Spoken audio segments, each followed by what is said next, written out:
너희를 대면하면 유순하고 떠나 있으면 너희에 대하여 담대한 나 바울은 이제 그리스도의 온유와 관용으로 친히 너희를 권하고 또한 우리를 육신에 따라 행하는 자로 여기는 자들에 대하여 내가 담대히 대하는 것 같이 너희와 함께 있을 때에 나로 하여금 이 담대한 태도로 대하지 않게 하기를 구하노라. 우리가 육신으로 행하나 육신에 따라 싸우지 아니하노니 우리의 싸우는 무기는 육신에 속한 것이 아니요 오직 어떤 견고한 진도 무너뜨리는 하나님의 능력이라. 모든 이론을 무너뜨리며 하나님 아는 것을 대적하여 높아진 것을 다 무너뜨리고 모든 생각을 사로잡아 그리스도에게 복종하게 하니 너희의 복종이 온전하게 될 때에 모든 복종하지 않는 것을 벌하려고 준비하는 중에 있노라. 너희는 외모만 보는도다. 만일 사람이 자기가 그리스도에게 속한 줄을 믿을진대 자기가 그리스도에게 속한 것 같이 우리도 그러한 줄을 자기 속으로 다시 생각할 것이라. 주께서 주신 권세는 너희를 무너뜨리려고 하신 것이 아니요 세우려고 하신 것이니 내가 이에 대하여 지나치게 자랑하여도 부끄럽지 아니하리라. 이는 내가 편지들로 너희를 놀라게 하려는 것 같이 생각하지 않게 함이라. 그들의 말이 그의 편지들은 무게가 있고 힘이 있으나 그가 몸으로 대할 때는 약하고 그 말도 시원하지 않다 하니 이런 사람은 우리가 떠나 있을 때 편지들로 말하는 것과 함께 있을 때 행하는 일이 같은 것임을 알지라. 우리는 자기를 칭찬하는 어떤 자와 더불어 감히 짝하며 비교할 수 없노라. 그러나 그들이 자기로서 자기를 헤아리고 자기로서 자기를 비교하니 지혜가 없도다. 그러나 우리는 분수 이상의 자랑을 하지 않고 오직 하나님이 우리에게 나누어 주신 그 범위의 한계를 따라하느니 곧 너희에게까지 이른 것이라. 우리가 너희에게 미치지 못할 자로서 스스로 지나쳐 나아간 것이 아니요 그리스도의 복음으로 너희에게까지 이른 것이라. 우리는 남의 수고를 가지고 분수 이상의 자랑을 하는 것이 아니라 오직 너희 믿음이 자랄수록 우리의 규범을 따라 너희 가운데서 더욱 풍성하여지기를 바라노라. 이는 남의 규범으로 이루어 놓은 것으로 자랑하지 아니하고 너희 지역을 넘어 복음을 전하려 함이라. 자랑하는 자는 주 안에서 자랑할지니라. 옳다 인정함을 받는 자는 자기를 칭찬하는 자가 아니요 오직 주께서 칭찬하시는 자니라. 기도하겠습니다. 하나님, 오늘도 정말 우리 마음 가운데 수많은 무너뜨릴 수 없는 견고한 진들이 있습니다. 하나님, 정말 우리 마음 가운데 고집이 있고 정말 설득되지 아니하는 철학들이 있고 정말 우리 마음 가운데 아무도 누를 수 없는 하나님 수많은 죄악들이 있는데 하나님 아버지, 오늘도 이 죄악들이 무너지고 또 살아계신 하나님의 강력한 것들로 이 모든 것들이 무너져야 한다고 오늘도 말씀을 하십니다.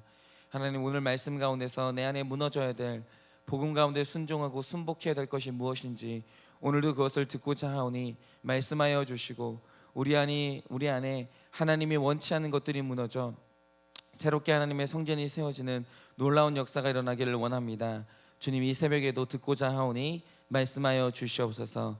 믿사오며 살아계신 예수님 이름 받들어 기도드립니다. 아멘. 네, 제가 예전에 사역하던 교회에 어떤 권사님 한 분이 계셨는데 이분이 무슨 신앙처럼 가지고 있는 아주 이상한 가치관이 하나 있었습니다. 그게 뭐냐면, 여러분 지금 시대가 어떤 시대입니까? 마음속으로는 각자 무슨 생각을 할지 모르겠지만 표면적으로 볼 때는 아직도 우리나라에 양반하고 쌍놈이 있다고 생각하는 사람이 어디 있습니까? 양반 쌍놈이라는 이 신분제가 철폐된 게 갑오개혁 때인데 그러면 이게 1800년대거든요 1900년대도 아니고. 그러면 그때부터 지금 몇 년이 지났습니까? 그런데 놀랍게도 이분은 아직도 갑오개혁 이전의 삶을 살고 계신 거예요. 그게 뭐냐면 이분은 여전히 양반과 쌍놈이 있다고 믿어요. 그래서 그러면 어떤 사람이 양반이고 어떤 사람이 쌍놈이냐? 사람마다 족보를 가져와 가지고 자기 조상이 어떤 분인지 신분 분석을 할 수 있는 게 아니잖아요. 그런데 이분은 또 나름대로 자기의 확고한 기준이 있어요. 그게 뭐냐면 여러분 아시는지 모르겠는데 우리나라 성씨 중에 천방지축 마골피라는 이 7가지 성이 있어요. 천방지축 마골피. 그런데 어떤 사람의 성이 이 7개의 성씨 중에 하나다. 그러면 틀림없이 그 사람은 쌍놈이라는 거예요. 그런데 정말 안타까운 게 뭐냐면 그때 제가 사역했던 교회에 이 7개의 성 중에 하나의 성을 가진 부목사님이 계셨거든요. 그런데 제가 그냥 말씀드린 게 아니라 이분이 정말 사역을 잘했었어요. 그래서 성도님들한테 굉장히 신뢰받고 복음이 정말 확실한 분이셨거든요. 그런데 이 권사님이 하는 말씀이 뭐냐면 이 목사님이 상놈이라는 거예요. 그러면서 이분이 설교하실 때 듣지를 않는 거예요. 그러니까 나는 이 상놈이 하는 설교를 들을 수도 없고 이 상놈을 목사로 인정할 수도 없다는 거죠. 그런데 생각을 해보세요. 이분이 권사님이 될 때까지 그냥 권사님이 되셨겠습니까? 아니, 그동안 들은 말씀이 있고 최소한 성경도 1독 이상은 했을 거 아니에요. 그리고 교회를 한두 해 이상 다녀서는 여러분 권사님 못 될 거 아닙니까? 그런데 아직도 상놈 양반하고 상놈이 있고, 만약에 그 사람이 목회자라 할지라도 나는 상놈이면 인정할 수 없다는 이 생각. 그러니까 천방지축 마골피성을 가진 사람은 상놈이고, 이게 목사라도 인정할 수 없다고, 그 사람 설교는 들을 수 없다는 이 생각이 깨지질 않는 거예요. 깨지지를, 아무리 교회를 다녀도. 그러니까 어떤 분이 이분이 어르신이니까 생각이 안 바뀐다고 그냥 놔두라고 할지 모르겠는데, 문제는 뭐냐 하면 이 잘못된 생각이 복음으로도 안 깨진다는 거예요. 여러분, 이 잘못된 생각이 복음도 이긴다는 거예요. 그러면 이거는 그때부터 가치관이 아니라, 여러분 이거는 신앙 아닙니까? 여러분 이 정도 되면 믿음 아닙니까? 그런데 오늘 말씀에 사도 바울이 반드시 무너뜨려야 된다고 말하는 이 견고한 진이 뭐냐? 바로 이런 게 견고한 진이에요. 그리고 오늘 말씀에 나오는 고린도 교회 성도들 안에 이 견고한 진이 있었고, 이것 때문에 사도 바울의 사도권을 인정하지 않는 것도 부족해서 사도 바울이 전한 복음까지 거부한 사람들이 있었다는 거예요. 여러분, 이 견고한 진이 복음을 이기면 여러분 그 사람이 이 복음을 받아들이지 못한다는 겁니다. 여러분, 우리가 계속 말했듯이 이들이 가진 견고한 진은 뭐였습니까? 당시에 이방인들이 섬기고 있는 이 신들의 특징이 뭐냐면 전부 육체적으로 강인했고 아름다운 외모를 가졌어요. 예를 들어서 아폴로는 태양의 신이고 포세이돈은 바다의 신인데, 그러면 이들이 묘사하는 그들의 신상을 만들 때 그들의 겉모습이 어떻겠습니까? 신상의 모습이 육체적으로 근육이 완벽하고 신체의 비율도 기가 막히게 아름다웠어요.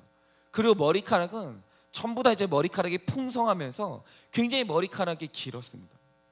그러니까 뭐냐면 그들이 생각하는 신의 모습, 그들이 생각하는 이 영적인 사람의 모습이란 뭐냐?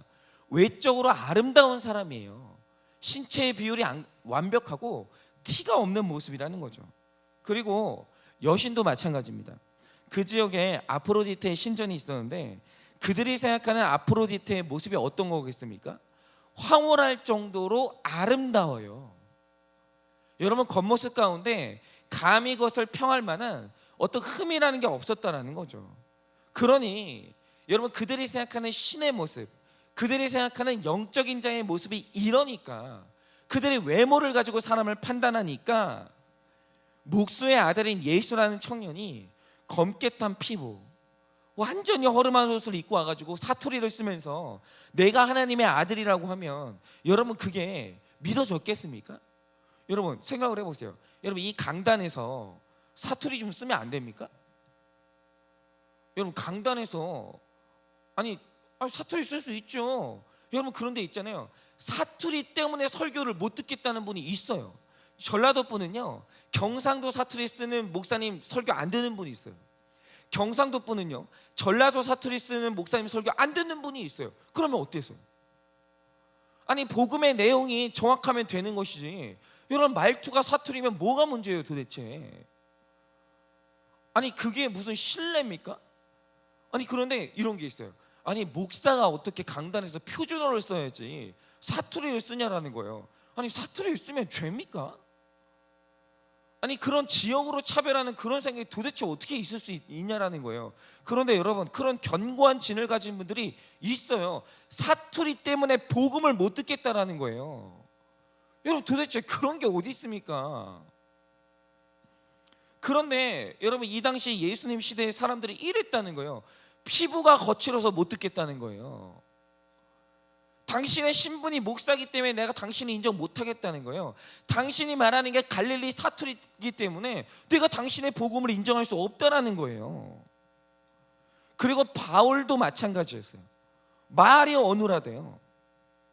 외모가 심하게 상했대요. 그러니까 그 외모 때문에 그 말이 안 받아들여지고 당신의 말투 때문에 당신의 말이 안 받아들여진다라는 거예요. 그가 하는 말이 완벽한 복음인데, 오늘 우리가 신약시대의 성도들이 전부 사도 바울이 전한 로마서, 갈라디아서, 고린도 전후서를 가지고 말씀을 듣고 우리가 다 구원을 받고 있는데, 아니 그 말투 때문에 못 듣겠다는 거예요. 당신을 사도로 인정을 못 하겠다는 거예요. 사도는 말투도 완벽해야 되고 외모가 아름다워야 된다는 이 견고한 진이, 복음도 아닌 이 견고한 진이 깨지질 않는 거예요. 그런데 문제는 뭐냐 하면 그 견고한 진이 복음도 이기고 있다는 거예요. 아니 견고한 진이라는 것은 말씀도 아니고 복음은 더더욱 아닌데, 이게 말씀 위에 있으니까 그 성도가, 그리고 그 교회가 복음 위에 바로 설 수 있겠습니까? 안 되는 거죠. 여러분 계속 말씀드리지만 복음도 깨지 못하는 가치관, 여러분 그게 바로 그 사람의 복음인 거예요. 그 복음이 그 사람을 지배하고 있는 것이지 말씀이 그 사람을 지배하고 있는 게 아니라는 거예요. 제가 청년들의 결혼과 관련해서 반드시 없어져야 된다고 생각하는 견고한 진 중에 하나가 뭐냐면, 아직도 이런 게 있더라고요. 뭐냐면, 자, 결혼이 하고 싶으면 네가 원하는 배우자상을 종이에 쭉 적으라는 거예요. 그리고 그거 놓고 기도하면 하나님이 놀랍게도 네가 적은 것 중에 하나도 틀리지 않고 똑같은 배우자를 주신다는 거예요. 여러분 이거는요 복음이 아닌 정도가 아니라, 이거는 무당이 말하는, 무당이 사당에서나 말할 법한 기복 중의 기복이에요. 이거는 완벽한 사기입니다. 여러분 성경 안에 결혼과 관련해서 상대방의 조건을 구하라는 말씀이 한 자라도 있으면 제발 저한테 말씀 좀 해주세요. 그거 있으면 저도 좀 기도하게. 한 자라도 있습니까? 상대방의 배우자의 조건을 놓고 기도해라, 그대로 들어줄게, 있습니까? 여러분 생각해보자 이거죠. 얼마 전에 전 아시아가 사랑하는 남녀 배우 2명이 결혼했어요. 아니 한 명이 한류 스타가 되기도 힘든데 둘 다 한류 스타예요. 그러면 여러분 결혼을 할 때 자기가 상대방에게 바라는 조건이 하나만 맞아서 이 결혼이 성사됐겠습니까? 아니죠. 조건이 넘쳐났겠죠. 둘 다 외모 완벽하죠. 외모 어디에다 흠을 잡겠어요? 한류 스타인데.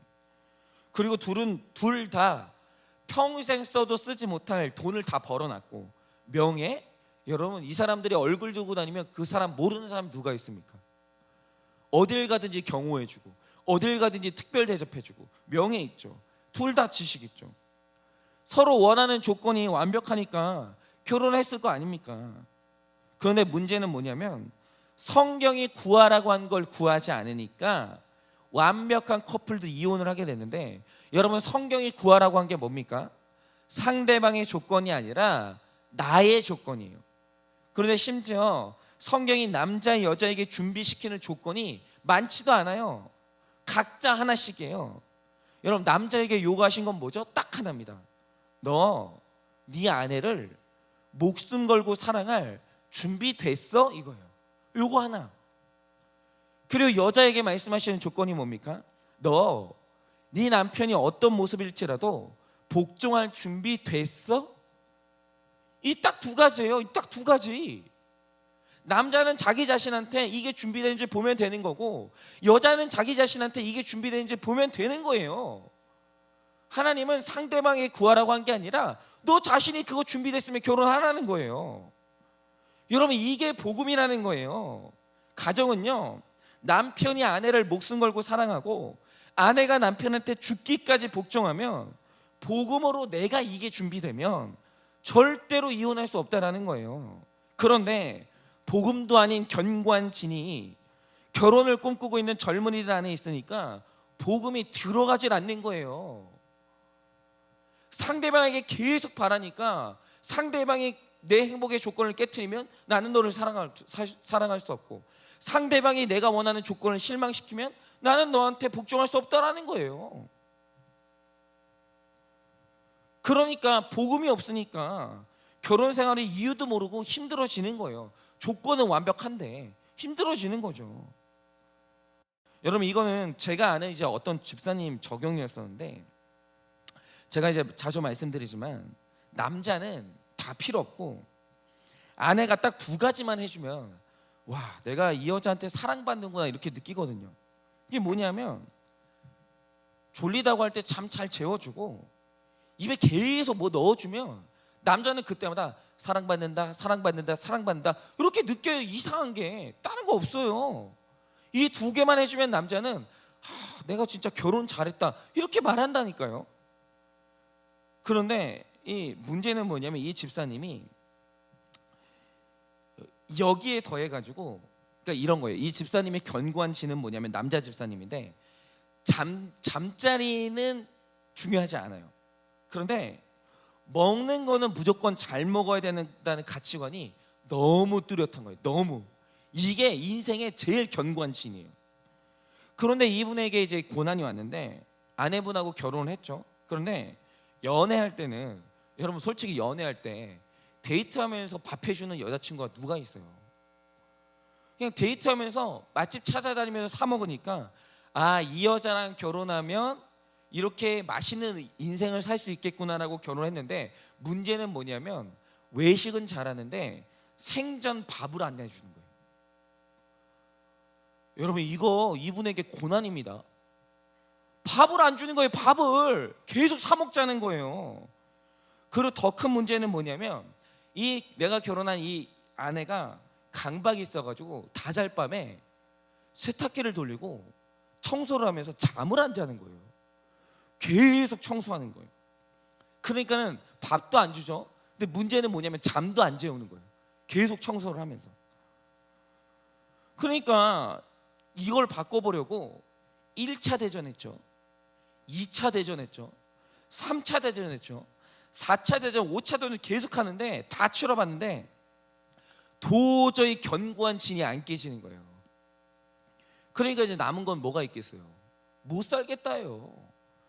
아니, 둘 다 굉장히 그 학력도 좋고 뭐 직장도 좋고 다 좋아요. 다 좋은데 문제는 뭐냐면 나는 밥 먹어야 되겠다, 나는 밥 못 해준다, 나는 잠을 자야 되겠다, 나는 청소를 해야 되겠다. 견고한 진이 안 깨지니까 어떻게 하겠어요? 못 살겠다는 말이 나오는 거죠.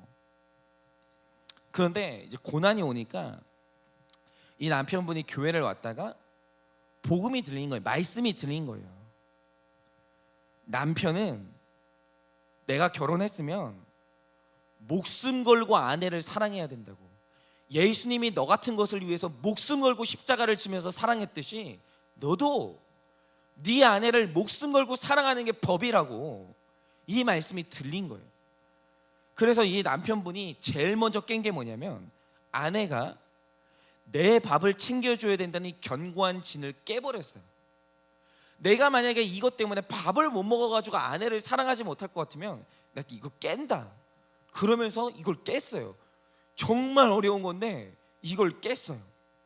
그리고 나서 적용을 한 게 뭐냐면 그날부터 아내한테 밥 달라는 요구를 포기하고 이분이 직접 장을 봐와가지고 식사를 해결하기 시작한 거예요. 여러분, 이거는 남자라면 다 아는 사실인데 이거는 진짜 십자가에 자기를 못을 박는 적용이에요. 정말 어려운 적용이에요. 그러니까 완전히 자기의 견고한 진을 그냥 무너뜨려 버린 거예요. 이런 게 바로 아내를 목숨 걸고 사랑을 한 거죠. 그런데 남편이 이렇게까지 적용을 하니까 어떤 일이 생겼냐면 이 아내분이, 솔직히 여러분 생각해 보세요. 밥을 안 해주는 것도 좀, 아니 솔직히 남자가 원하면 레시피 보고 밥 한번 할 수 있는 거 아니에요? 근데 그것도 그건데 여러분, 밤에 잠을 안 자고 세탁기 돌리고 밤에 잠을 안 자고 청소하는 건 좀 약간 강박 아닙니까? 그 정신적으로 문제 있는 거 아니에요?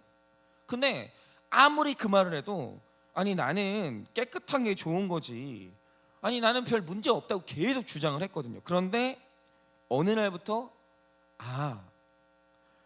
날 위해서 이렇게 노력하는 남편한테 여전히 밥 한 번 해주지 못하고 여전히 남편보다 청소가 더 중요한 나는 정신적으로 문제가 있을 수 있겠다. 이걸 인정하기 시작하더니 어느 날 자기 스스로 정신과에 가서 상담을 받기 시작하는 거예요. 이게 뭐냐면 내 남편을 위해서 자기를 고치고 싶은 거예요. 내가 문제가 있다는 것에서 외면하지 않는 거예요. 그래서 이분은요, 지금요, 아직 밥은 안 해요. 밥은 안 하는데 청소기 돌리는 시간과 횟수를 많이 줄였어요. 여러분, 이것도 이분한테는 굉장히 큰 적용이에요. 여러분, 이거 사랑 아닙니까? 여러분, 이거 사랑이에요. 여러분, 정말 남들이 보면 웃을 수 있겠지만 남자는 아내를 사랑한 거고, 이 정도 되면 아내는 내 남편에게 이 정도 되면 복종의 적용을 해나가고 있는 거예요. 귀하죠. 근데 뭐가 이것을 이렇게 만들었습니까? 복음이 견고한 진을 깬 거예요. 복음의 견고한 진을 깨니까 회복이 일어나는 거예요. 여러분, 복음이 사람을 살리는 것이지 여러분 세상의 가치관이 사람을 살리는 게 아닙니다. 여러분, 오늘 이 말씀을 듣는 우리 안에도 견고한 진이 있어요. 여러분, 있어요. 없는 게 아니라 있어요. 심지어는 복음도 깨지 못하는 게 있어요. 복음 대신 내 복음 되는 게 있다라는 거예요. 그런데 그 견고한 진을 깨는 건 오직 하나님의 능력밖에 없는데, 오늘 사도 바울이 말하는 하나님의 능력이 뭡니까? 그게 바로 복음이에요. 여러분, 우리 안에 말씀도 이기지 못하는 복음은 없는 거예요. 그런 게 어디 있습니까? 오늘 만약에 내가 듣는 이 말씀하고 오늘 내가 가지고 있는 가치관이 충돌하면 둘 중에 깨져야 될 게 뭐냐? 바로 그게 세상의 가치관인 거예요. 여러분, 오늘 복음이 들리면서 내 안에 복음조차도 거부하고 밀게 만드는, 인정하지 못하게 하는 내 안에 견고한 진이 뭔지를 인정하고 발견하셔야 돼요. 그리고 그것을 말씀으로 깨나갈 때 나의 깨짐이 회복이고 내 진이 깨지는 만큼이 사랑이고 은혜예요. 그러므로 우리가 오늘 한번 생각해 봐야 되는 건 이겁니다. 여러분의 견고한 진이 뭡니까? 지금 나는 다 깨졌고 나는 복음 앞에 복음을 이기는 내 가치관이 없다라고 생각하는 분이 있다면 그게 바로 착각이고 그 착각이 견고한 진이에요. 우리는 아직 남아있는 견고한 진이 있고 말씀으로 깨는 적용을 해야 돼요. 그렇게 우리 안에 사탄이 쌓아올린 견고한 진이 발견되고 복음의 능력으로 그것이 무너지는 놀라운 역사가 일어나기를 예수님의 이름으로 축원을 드립니다. 이 시간에 우리 다 같이 한번 기도하시죠.